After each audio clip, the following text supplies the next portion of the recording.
I wouldn't say it's a job for everybody. You need to have hard skin to go through a job like this. It's a lot of gouging, it's a lot of grinding, it's a lot of welding, which is what I like to do. It's a tough job, but once you get the blood going, then it's just another day.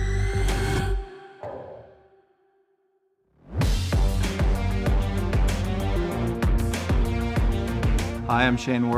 I've been working at Ronsko for 1.5 years. I've been welding for 8 years. Here at Ronsko, we qualify tank cars, manufacture wheels and parts, and also repair trains.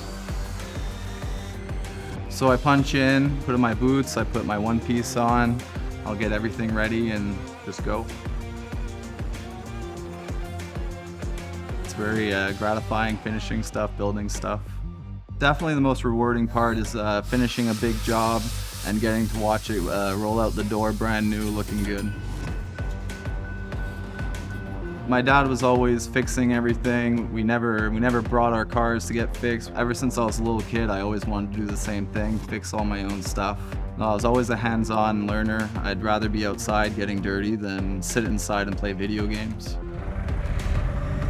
Efficiency is getting the job done well and right at the same time. A quality tool makes me finish the job faster, it's more comfortable, and it gets the train back on the tracks faster. Sometimes the boss will come to me and he'll tell me that something needs to be done a little quicker, so you tighten up the boots and you just grind a little faster, try to weld a little hotter, and just keep going.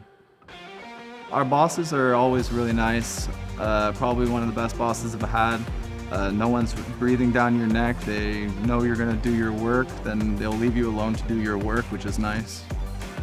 It's cool to work on something big, and it brings goods all around the country, brings people together as well, so it's nice to work on something that's so needed in the world.